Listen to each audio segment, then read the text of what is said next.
Like many entrepreneurs, we were happy to sell, but we sold way too early. And a lot of that was just kind of the way the company was structured and some other things that made it tough. I just didn't feel like I could be there anymore. I mean, I was the face of the company. I really liked the company. I liked what we were doing. I didn't want to not do it. I just was kind of forced into the sale, and it was a little early. So I didn't have like the completely life-changing exit where I could go and volunteer at the church, for the rest of my life, which was kind of my plan. I had the one where I had to start another business, and now we've started 3 or 4 other businesses, and I'm having fun doing that. But I think I sold too early. Exit Plan is a podcast for business owners and those who want to be business owners. I'm always in search of the lesser-known stories of entrepreneurship. In the Exit Plan podcast, you'll hear stories from startup to sale and hear from the professionals who help business owners achieve their exit. Hosted by me, author and private equity manager Dana Robinson, along with my co-hosts and guests, you'll hear real stories, tips, and tools that will help you plan for the exit you want, whether you are still working at a day job or running a business. Let's get started with this episode of the Exit Plan podcast. I've got my business partner, Cory Verner, here.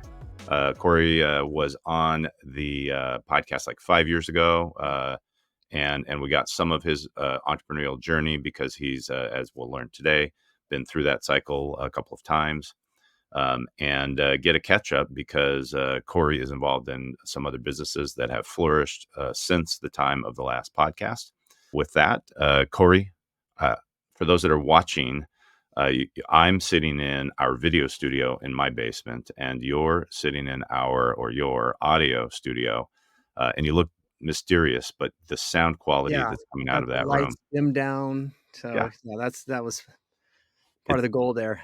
it's Not really. not an interrogation room. This is part of Cory's core business, which is recording audiobooks, and he's got It's less multiple. reflective for the podcast. Absolutely. So if you notice how good the sound is and how warm Cory's voice is, that's where a lot of thousands of audiobooks have been recorded in that studio. So Cory, for the benefit of people who maybe haven't heard the original podcast some years ago or don't know you, I think your entrepreneurial journey is great and a fun story, and I talk a little bit about it in my next book because you had this sort of moment of paralysis where you're like, I can't open the door. Take us through kind of the existential crisis and on into the journey as an entrepreneur. Yeah, let me start by saying your book is great. Thank you. That Yeah, that means a lot coming from you it's because really we know good. my first book was okay. I think I said it's a B minus, and you said, Dana, it's a C plus, and I'm being generous. So yes, the King's Fly Swatter had a lot of help. To the credit of Jeff Goins as a consultant and coach, and good editors. So, and a fun part for me, for those that are listening, the audio was read in your studio where you're sitting right now, That's but right. we had a voice actor Yeah, read the ancient parable sections. So yeah. that makes it a little more fun than just hearing me try and read something and make it interesting. You get me telling my story and my narrative interspersed with the parable. So thank you for the He's a compliment. top guy. One of my favorite narrators read the Da Vinci Code and a bunch of other things. A lot of all the Dan Brown novels. Yeah, he's phenomenal. So good Love it. choice. Thanks. Yeah, my journey, um, I'll sum it up. I was I had my dream job. I spent 10 years getting it. It was an important role. I was in my early 30s, and I was like, I thought I'd finally be there, finally, have that career success that I was shooting for. And I was really unhappy. I was sick. I had an ulcer, which I haven't had since. And it just kind of culminated with one day me trying to open the door to the office and standing there for I don't know how long, but someone came up behind me and sort of like gently said, "Hey, are you going in? What's going on?" I was my hands holding my hand out, wanting to open the door. I couldn't do it. I knew I had to leave, but at that point it was kind of like it all came to a head. I'd survived a couple of layoffs there, and I wasn't going to survive the next one, most likely that was coming down the pike.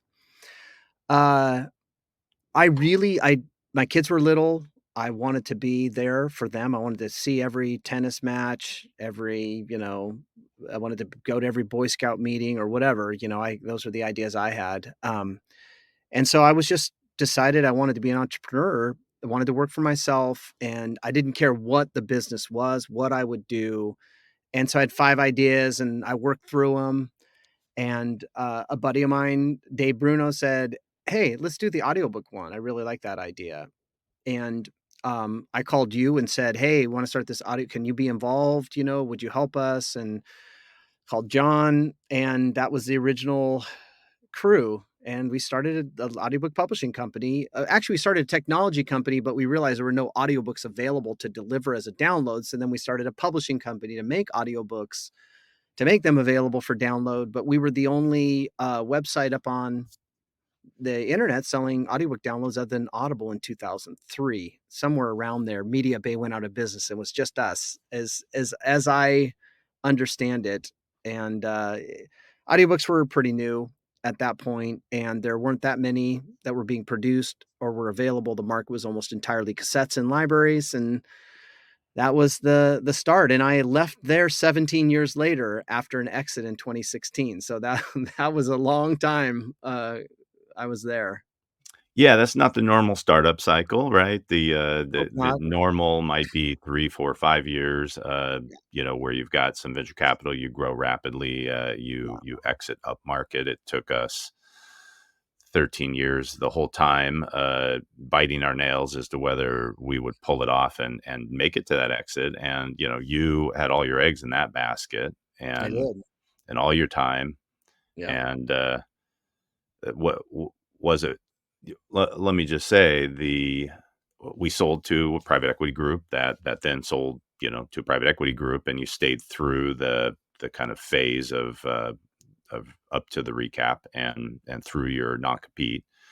Um, what would you do differently? I guess let me just say, like, I don't. You and I have commiserated on how we wish we could have had a much bigger exit, and we know of sure. course we could have, but hindsight's 2020. Well, if you had it to do over again, 2 or 3 things that every entrepreneur could learn from that you wish you had done that would have been a better outcome. Well, one thing I've learned since, and this is kind of a principle in investing as well, any kind of investing you're doing, you sort of like all of your gains happen at the very, very end of the cycle. So, something compounds and it compounds slowly, and then it starts compounding more rapidly, right? So your last double, let's say, of value in something is your biggest. And was it Mark Twain said, the eighth wonder of the world, compound interest. I mean, that's business in a way. And like many entrepreneurs, we were happy to sell, but we sold way too early. And a lot of that was just kind of the way the company was structured and some other things that made it tough. I just didn't feel like I could be there anymore. I mean, I was the face of the company. I really liked the company. I liked what we were doing. I didn't want to not do it. I just was kind of forced into the sale, and it was a little early and left significant amount of, I didn't have like the completely life-changing exit where I could go and volunteer at the church, for the rest of my life, which was kind of my plan. I had the one where I had to start another business, and now we've started 3 or 4 other businesses, and I'm having fun doing that.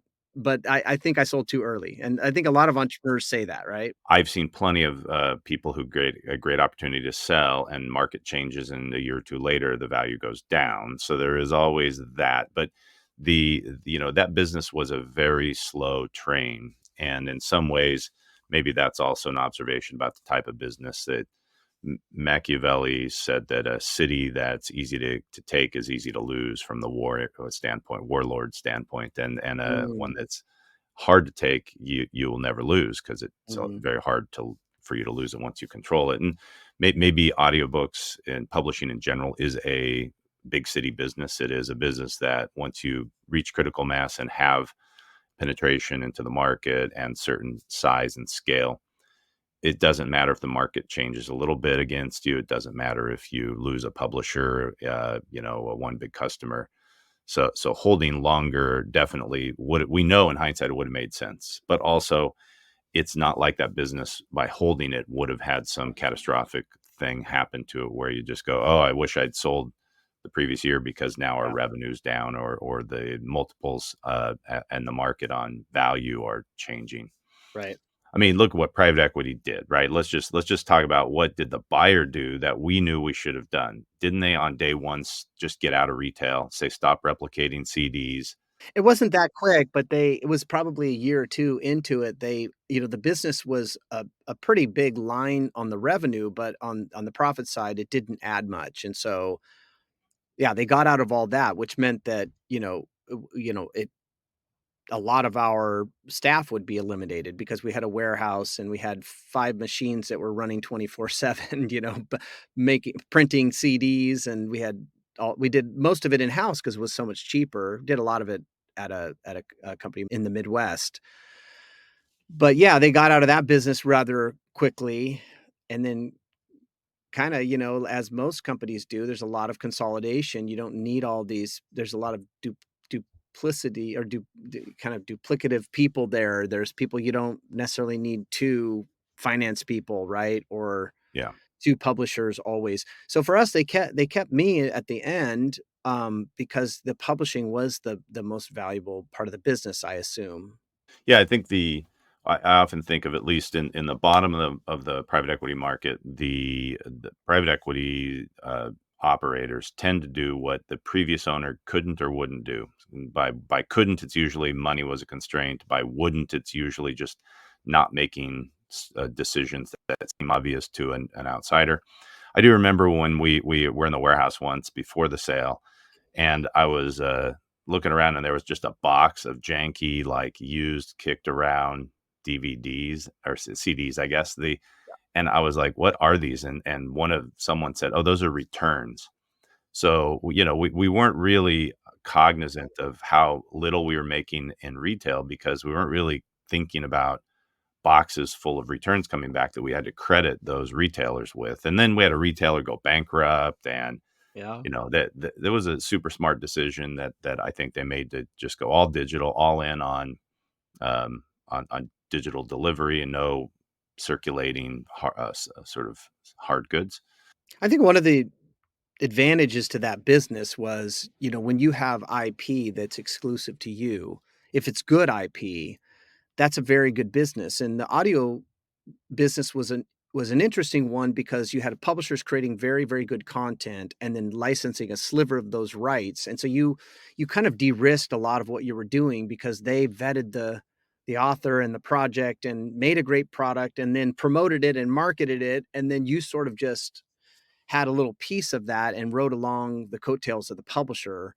And a lot of publishers since that time have realized that they need to have the audio as well because there's some synergy there to have it, and they don't necessarily want to have someone riding their on their coattails. So it's much harder now to build a business like we did in the early 2000s because audio has now hit critical mass and people can some publishers are doing it on their own. And so I know we're probably going to talk about this in a bit, but as I looked at when I left, what should I do? I mean, it was very much a pivot to think about, where things are going and how a new company needed to be positioned to take advantage of it. But to sum up, digital businesses with good IP, I mean, it's like, it's a great business because once the product's paid for, effectively you have some mailbox money. Yeah. You have to market it, you have a team, there's expenses, it's not there is some cost of goods sold, but it's probably lower than other businesses, like service businesses, where you're selling people's hours and people's time. Right. Or production that's heavy and intensive from a manufacturing standpoint. Absolutely. Yeah, so I guess in the sort of final exit, we also realized that even though we had some okay representation from the M&A standpoint, we had I did the legal, so we had an acceptable lawyer, but I can't say I was the best. Probably the right size and expertise for the size of company, but uh, we uh, we were told later that we probably could have added $1 million in value by just having a better set of books where we had actually properly put things into gap categories. So for those that are the business owners that are like, someday I want to sell to private equity, get GAAP-based accounting going now, and then have someone else recast for taxes. That way you're always running your accounting as if you're an investor that wants a EBITDA number that's an accurate reflection of the performance of the business, and that's the number that private equity will value you at. So we probably left a little meat on the bone there, besides the time factor and besides kind of like still running some less profitable pieces of the business. But so we exited the great that, to get there after many cycles of wondering whether we would make it. Uh, Too soon, too little, and lots of lessons learned. Here we Sure. are, a decade later, talking about it. Uh, you did work for the buyer for a period of time, so you got to experience what do smart operators do. Good, sometimes smart operators do in a business, and some smart people that you've continued to stay around. Well, you had a lot of choices after that to go, what do you want to do? You could have just started a skateboard brand or done something. You had some money, you had some time. Talk about the next business that came out of your head.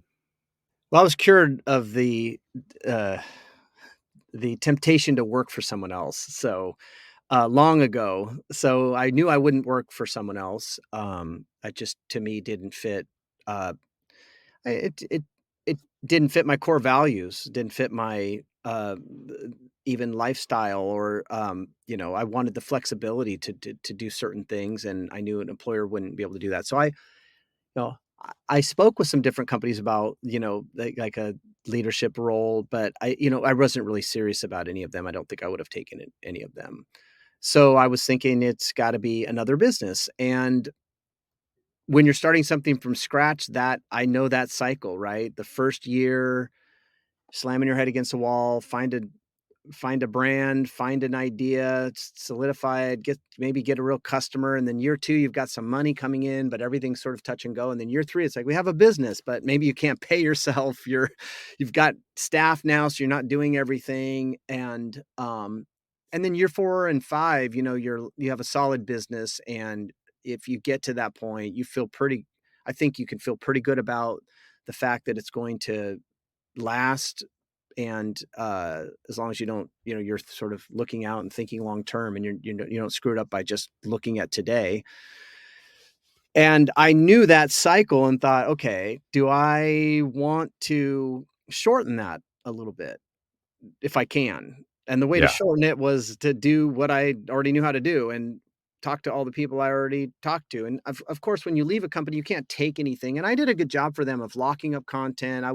When I was working for them, I was all in for them. I wasn't working for myself. I was working for them. So now I'm competing with myself. Sometimes I kick myself, but you know, Because you I got them came out. really good deals on content that you wish you could get now. Sure.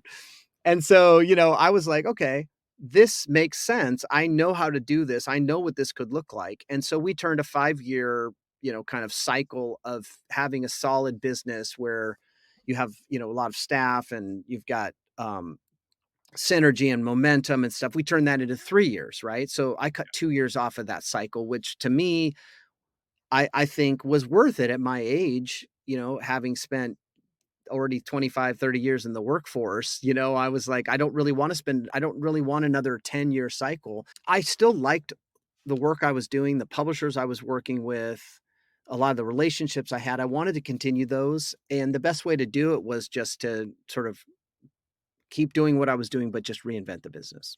Yeah, I mean, you stepped into, stepped into your new business with relationship capital in the extreme. I mean, you're a leader in the audiobook general market. You're a leader in the Christian publishing market.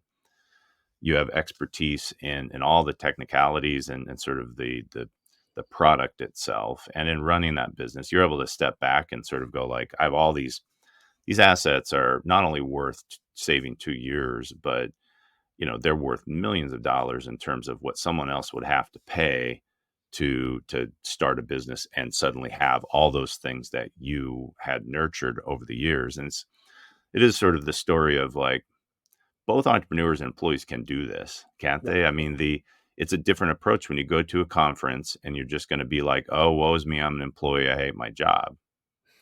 Or you go to that conference and say, like, "I'm gonna dominate this conference. I'm gonna get to know everybody. I'm gonna get on a board. I'm gonna get on a committee. I'm going to perform." And you did that for yourself. Then you did it for the buyer, which was really you were an employee. That was Yeah. like a cold blanket a little bit to sort of be back, but you did it. You still performed for them, took your leadership in those kind of, environments and in those industry groups and gave them credibility, but all the while you get to continue to kind of own your reputation, your relationships. So what a great way to come out of the gate.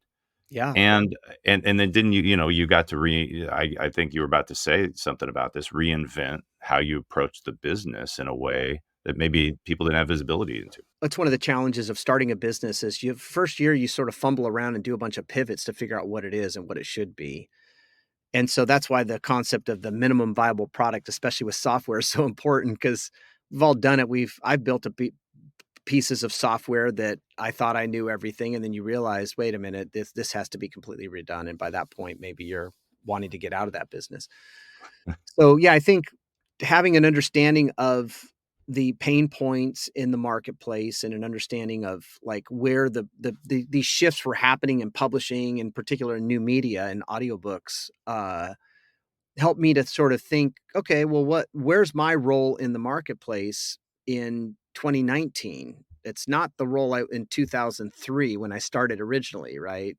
Right. uh, Publishers didn't care at all about audiobooks then. You could buy anything you wanted. You should have just bought more and just you could have, people were getting rights in perpetuity at that point. And some of the deals were forever.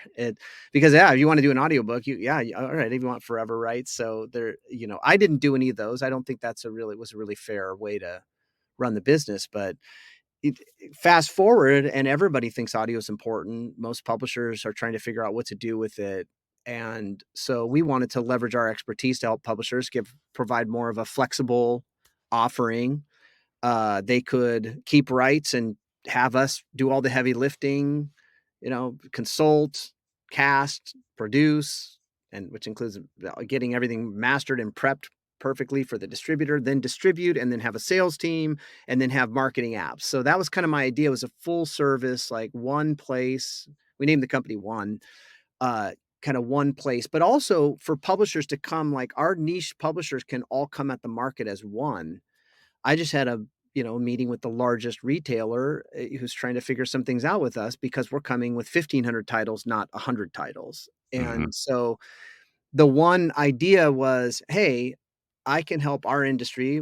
A lot of people I know in our industry come at this with scale and be able to produce, some software and some options and deals that maybe we couldn't put together if we did this all separately. That was one piece of it. And then also a flexible model like, hey, we have these three models. We can co-publish. You can be the publisher, we can distribute, or we can be the publisher. And we're about the publisher as much as we distribute for someone that we're running this program for. Uh, so really it just allowed us to help some of these publishers make the transition that they were trying to make anyway, away from just giving these rights away and then having no control over them. And that was kind of the model. That was the idea. And what we did was we said, here's our idea. And we talked to people that we knew in the industry and went to the conferences. And, within a year we had about 20 clients. And within 2 years we had about 40 clients. And then 3 years we had about 60 clients. And we were signing exclusives and things to, uh, and so, yeah, that it worked out. It actually beyond my expectations, but it was just that flexibility of saying, I don't have to figure out what this is day one. I think that's important for entrepreneurs. If you come in and, think you have to have the perfect idea, you don't, unless you're working in an industry and you know a bunch of people and you have real customers and clients and you're signing deals and making money. You don't know exactly what you don't know, and you don't have necessarily the exact business you're going to have. You don't have the idea. I remember I was about a year into the publishing company when I was like, that's the idea. Because I was just learning the industry and learning the Right. market. That's the idea. I can buy these rights to to popular evergreen books and own them for the next 10 years or something, to exploit them. I mean, that was once I realized that, that was the idea that we doubled down on. We wasted a lot of money initially on stuff that wasn't the idea. 20 years ago, it was a completely open market to go buy rights for affordable advances and recoup those rights, the advances quickly.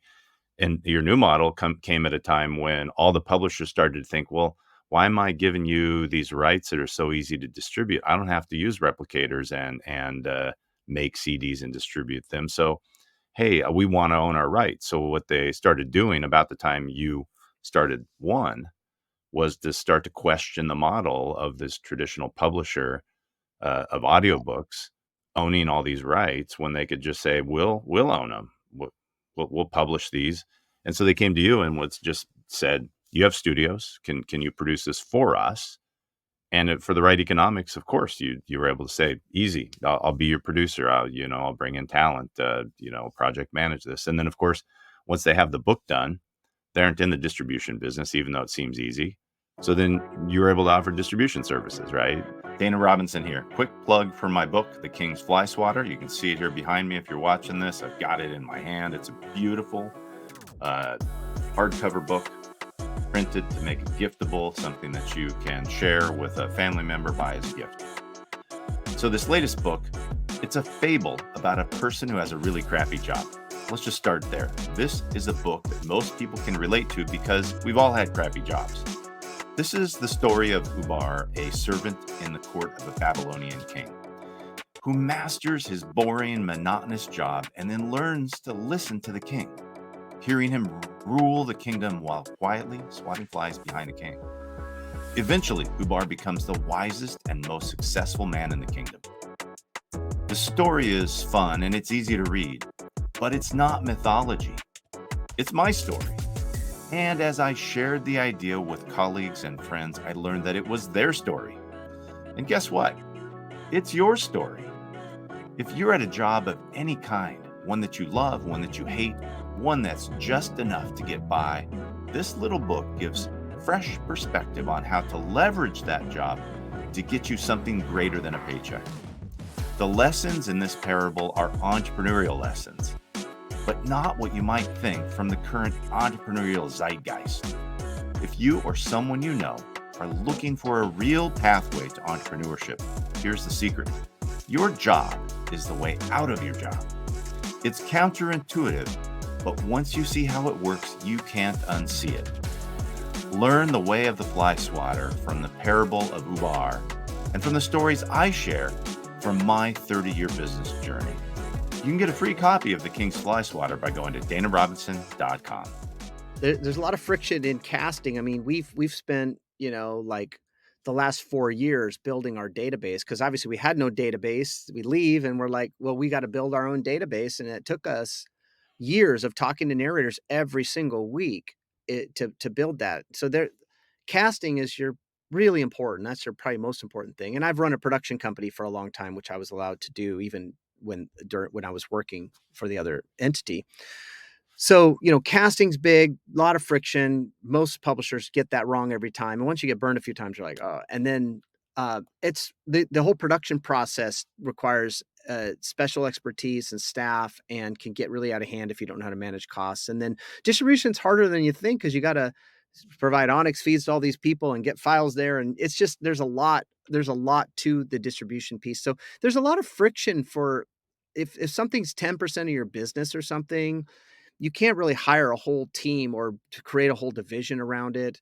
You might as well just say, let's let someone handle this until it gets big enough to we'll do it ourselves. And so we always told publishers, eventually you'll probably want to do this yourself, but let us help you for now and let's navigate this together. Yeah, and you started looking at what your publishers, who once they have an audiobook, weren't doing, right? You have And all these publishers, they pay you to produce, then they're paying you a fee to distribute, and then they're not getting sales. And so you had this idea about creating software that allowed the publishers to really leverage and control their audiobook instead of just dumping it into Audible and hoping for the best or letting it get streamed on Spotify. Your idea was, why shouldn't they also control that as a marketing tool, as a sales tool? So talk through, because you started that, and then I got to jump in and partner with you on it about a year and a half ago. But you had incubated that for the year before that. I knew the gaps in the industry. I knew the problems that people have launching audiobooks because I had marketed audiobooks for 20 years, and there are some significant gaps in audiobook marketing and launching books and as it relates to the audiobook and just even the margins that you get from audiobooks. There's a bunch of problems, big long list of things that publishers had, and so we wondered if there wasn't a way to solve all those problems with uh, with a simple piece of software. And I felt really strongly about the business plan when I sat down to write it in 20, let's say 2020. Um, and I started thinking about what this would be. And I felt like pretty strongly that this was the best idea it had. I'm like, this is a great idea. I should do this. And we just launched it as a minimum viable product, as a super simple. We spent 2 weeks developing it. We tested it, and it was really successful with the authors we tried it with. It was basically we did a short-term giveaway on an audiobook, and it allowed the author to build their list, and it allowed them to uh, sell more print books and connect with their audience, and basically it was just a success. And so we thought, okay, this is a good idea. And we decided to pivot and make a full piece of software, which we've along the way, as we've grown the team, we've even pivoted that. But the original idea is the software that we've built. And what it does is it lets authors and publishers sell at the highest margin, control their content, create audio first products. So you can basically make a product from scratch without publishing it anywhere else.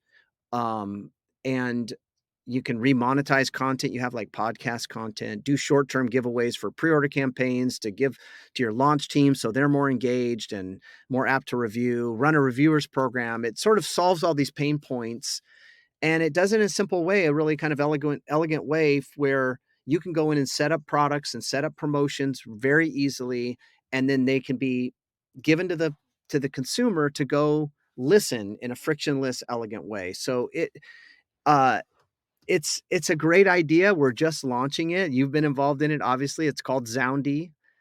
We tested it in our one environment with a lot of faith-based publishers, and we're really excited about this. And as we talk to authors and publishers, they get really excited, like, yes, we need this. They may not need all 10 things Zoundy does, but they might need 3 or 4 or 5 of them, and they could be significant in terms of bringing more revenue, more reviews, doing better launches with their print books, selling more print, increasing margins. I mean, those are the things we all need as content providers, authors, publishers.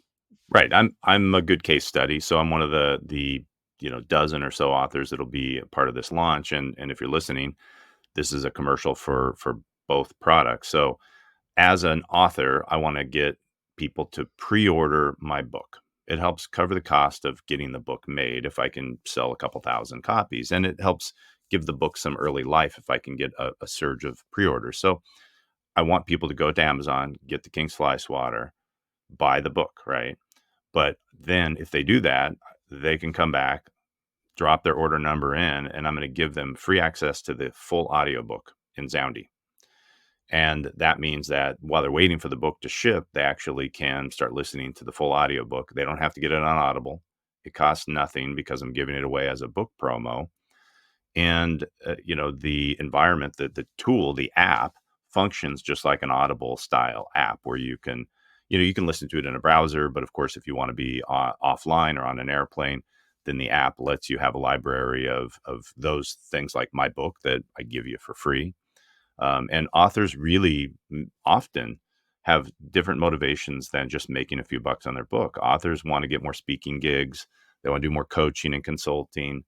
90% of the authors that are out there are not really making a living from book sales. They're making a living from the thing that they do, that their book is pointing to as an expertise. So the Zoundy model is to say, hey, another disruption in publishing. This allows anyone who controls their audio content to really distribute it widely. Because up till now, if someone said, I'll give you a free audiobook, they probably had to send you a link to a Dropbox or to a Google folder and say, "Go push play." I mean, it really was that there is no tool that we know of that allows an author to just say, "Here's my audiobook for free," or "Here it is for cheap," or, you know, use it as a promo or anything like that. So, if you're listening to this, and you have not yet pre-ordered my book, please do. You can go to danarobinson.com. There is a banner flashing right there in the front. It takes you to the landing page with instructions on how to order the book on Amazon for the print book, which is going to be really beautiful cloth, bound, embossed, with hand drawings that I had done on the chapters, and kind of giftable and elegant and fun, for the price. And you're going to get a free audiobook as a result of that. So, and you're going to get it on Zoundy, which is the business that Cory has birthed out of his audiobook platform. And I'll do one more commercial. If you're listening to this, we are talking to investors. If you're a professional investor and you like the Zoundy business and think that investing with us sounds like a great idea, then email my team. It's actually hello@danarobinson.com. Hello@danarobinson.com. If you want to just say anything. I get a digest every day and scroll through it and respond to people. So I would love to hear from you about it. I'll interject if we're talking about businesses, right? I think Yeah. one of the decision points when you start a business is not all businesses are created equal. Not all businesses have the same potential. Mm, Not all businesses will create the ability for, the kind of flexibility and lifestyle that many people want when they create a business. And so if you're gonna rank businesses, a lot of times, solopreneur businesses are effectively a job where you have a little more flexibility, right? And yeah. then a step up from there would be a service business where you have employees, but they're fairly low margin because your employees are very expensive and you've got a lot of moving pieces, a lot of stuff that can go wrong, a lot of liability and risk, right? Yeah. And you move up to content, right? Like this is where all the info product people get to. It's like I can be a solo guy, but the business model is I'm selling something digital. I own exclusive rights to it, right? Then you step up from there is maybe something where you're owning IP that's more significant, right? Like you're a label or you're a publisher like we were or something, right? For me, software is the it's the 90 out of 100 fail business, but if you get the right idea, and that's why I've been really wanting for a long time to find a really good software idea that can be really significant in our industry. And if you are thinking about a business, don't start with software. All of That's us, right. who have tried that. It's a good way, it's a good way to lose a lot of money, make a lot of mistakes, and so but I think it is the best business. I mean, you look at what are the businesses in the world with the highest margins and highest market caps, right? Yes, and the M&A world, like the M&A world, it pays a very high multiple, and they pay a multiple on revenue. I mean, I talked to a VC fund manager randomly because I was at a private equity conference, and there's some hedge and VC people there. She said they paid 10 times the the annual recurring revenue in terms of their valuation model, and I just thought, well, that If you means have a if you have certain a amount of growth, right? You have to have right, if significant you have a growth. business that's making $70,000 a month and growing, you might be a $10 million company, but there's a graveyard of software, attempted software. In many markets, only one or two survive. I mean, we in my opt out book, I talk about Letterpop because that was a venture that you started with some smart people, and Yeah, you just got crushed one of the by failed ones. Yeah. Constant Contact and Yeah, Mailchimp. I mean, you had a great product and a great idea. The software was elegant we and did. too little, too late. And you had hundreds of thousands of dollars in cash plus a couple million in your time over a 2-year period, and you can't compete with $100 million backed businesses Right. in the same space. Well, you bring up a good point, Dana. The niche, right? I mean, that's we can't have a conversation about business without talking about niche businesses. Yeah, yeah, I think that, you know, email delivery and things, newsletters, these are a little more commoditized now, Mhm. right? So it's not a really niche business. I mean, if we would have done it for military people or something like that, maybe, but we didn't. We were competing with Constant Contact. That's a sort of a no-no from day one, right? If you're in a commodity business and you're trying to compete, unless you've got about 50 million in the bank you want to burn to try it or Right. something. I don't know what the number is, but that's the other thing. Can I say one more thing about any kind of business? Don't borrow from Yeah. friends and family. Yeah. Don't borrow from friends and family. I'm just gonna like if you're watching this and you're thinking about starting a business, I never did that.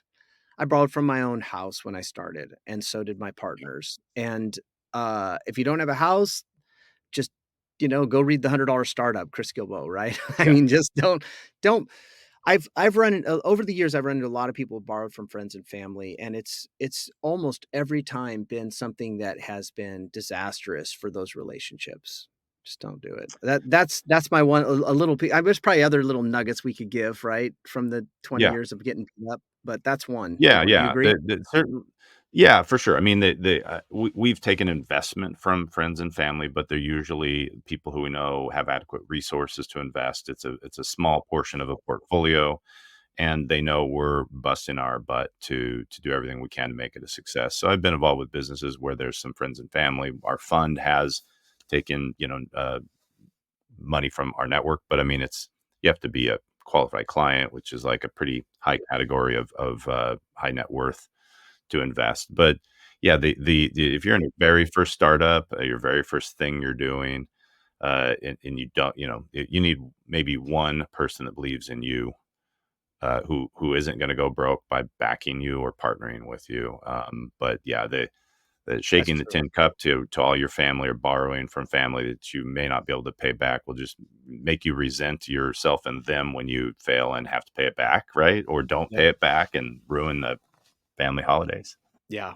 But yeah, Yeah. we've dodged those bullets. But I'll say, since I do have friends and family in some of our ventures, thank you. We love you and appreciate your investments and trust in us, and hope that the return comes in the future. Well, I mean, I feel like I have enough confidence to ask friends and family to invest in Zoundy and have, right? But Yeah, I think like you said, it's someone's not cashing out their 401k and they're 75 years old and or something, and they're not going to have, it's going to change, if it's going to change what they eat for breakfast or something. What else about the story of our publishing ventures and or Zoundy, do you think what other nuggets of wisdom would you wanna provide people? I hope we're doing the right thing by doing an MVP on our own dime. For example, I taking early investment on an idea.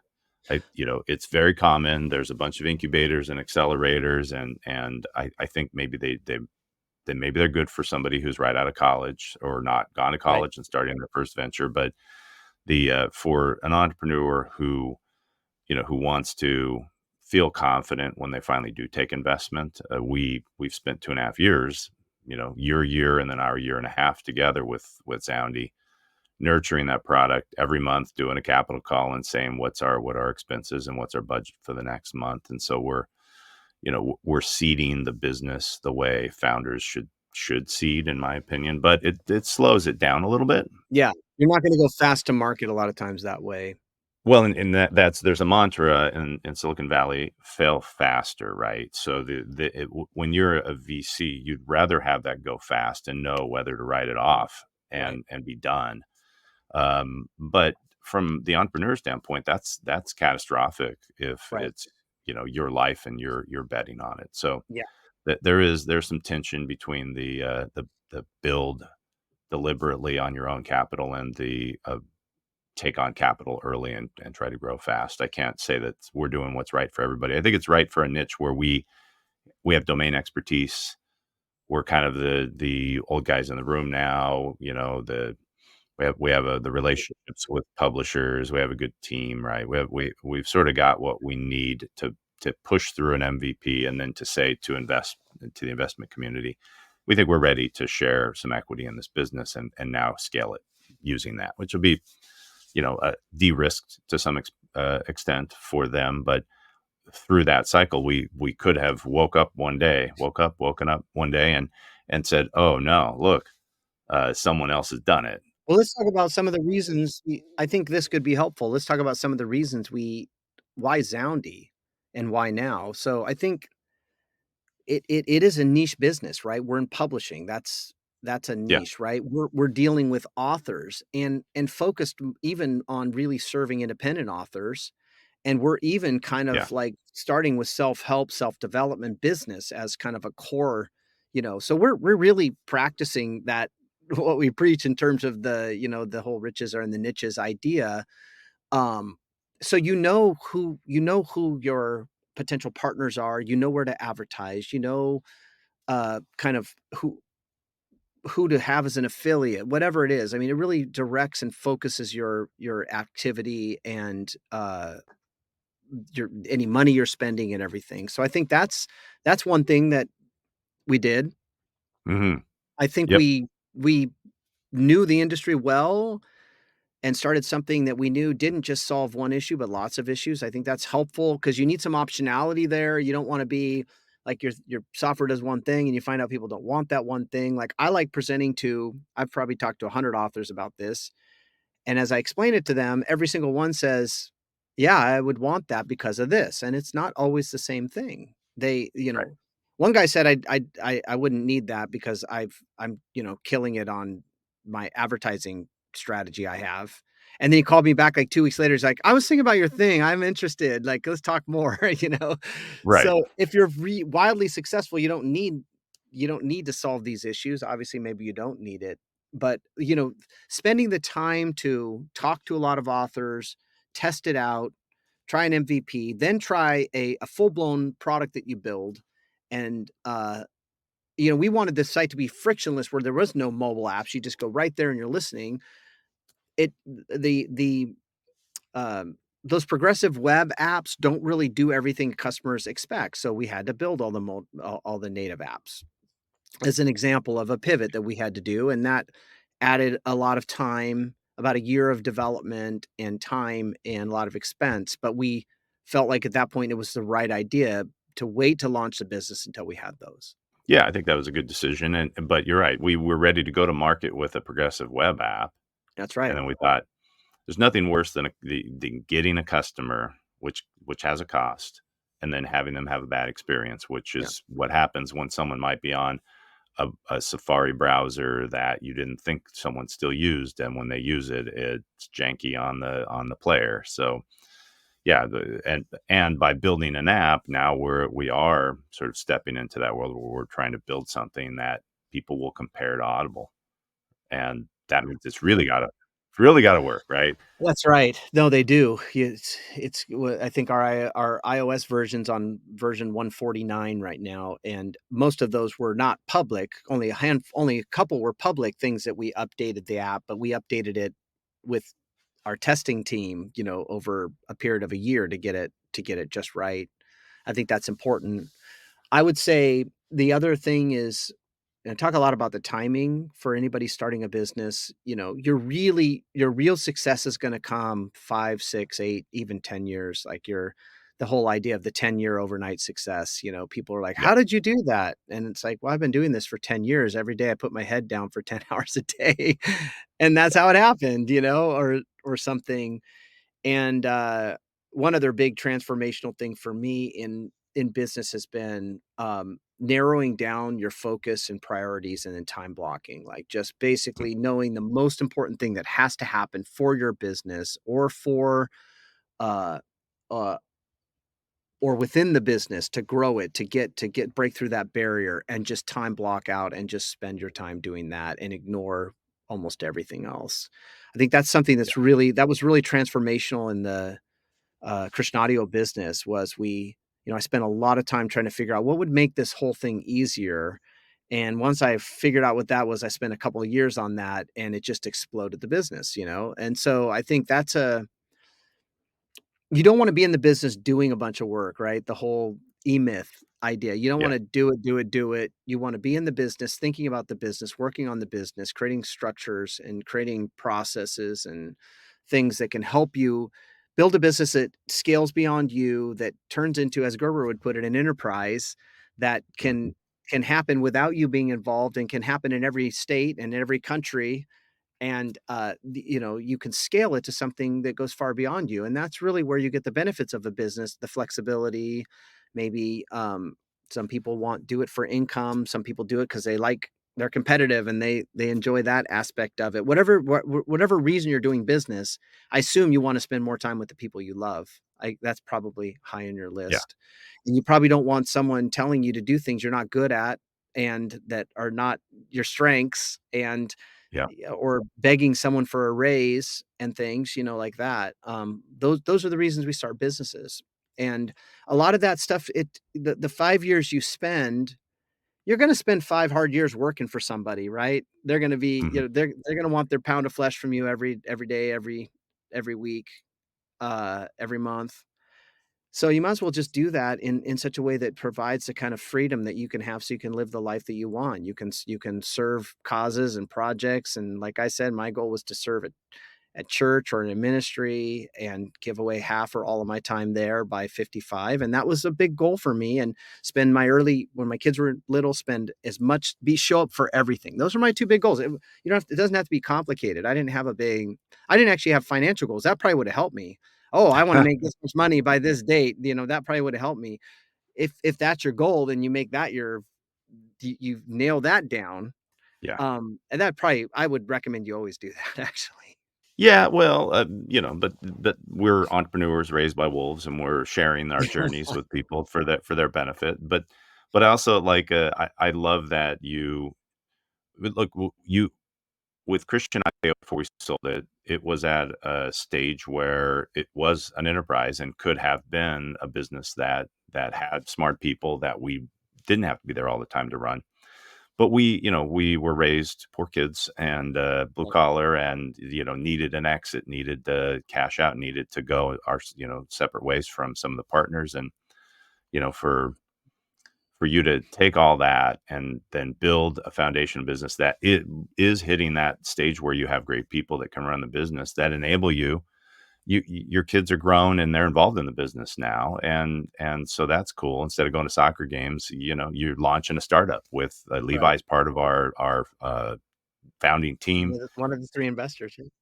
Yep, he is one of the 3 founding investors. So I think it's fun that you're able to have rebuilt a business that can act as an emyth business platform, supply your family's needs while you and I and our partners are launching a crazy startup that we think has got real legs, because it's not necessarily do or die, and we're in a space that's totally aligned with what your primary business is. So it's a sort of a great way to get to something that I'm sure when we exit that business, someone's going to think we were geniuses, but it's the culmination of 20 plus years Right. of expertise. Well, I think you're a good example of, trying to get better all the time. You're curious, you're consummate entrepreneur, right? You're always trying to get better, you're always learning something new. You're, like I said, you're curious. So those are some of the traits you've got to have if you don't want to be making the same mistakes and banging your head Yeah. against the wall, 20 years later. So I'm really grateful to have been able to be involved in these ventures, and maybe in another one of these podcasts we could talk about a couple of the other ventures that we've been working on Yeah. that I think are equally exciting. um, I don't know. I'm going to say if you can be an entrepreneur, do it. It's creative work. It's fun work. There's something new every day. As Dana put it, it's like you're going to a knife fight every day, though. Didn't you say that? Yeah. It is. You Yeah. don't know. You don't know. Hand-to-hand combat every day until it is until you emyth your business, and, That's right. as you hit that inflection point where you're like, "Okay, I got good people. I got a little bandwidth for the startup," and then you can Uh, start going up from there. yeah. Hey, well, thanks for having me on, Dana. I really appreciate Awesome. Thanks, Corey, for taking the time. Appreciate our friendship and our business partnerships, and fun to share them with the people that have been following us, and Nate and our various friends and colleagues in our network. Thanks for joining me on this episode of the Exit Plan podcast. I'd love to hear from you. Feel free to hit me up with questions or comments by emailing me at hello@danarobinson.com, or leave comments and questions by calling 858-252-7785. Call 858-252-7785 and leave a message.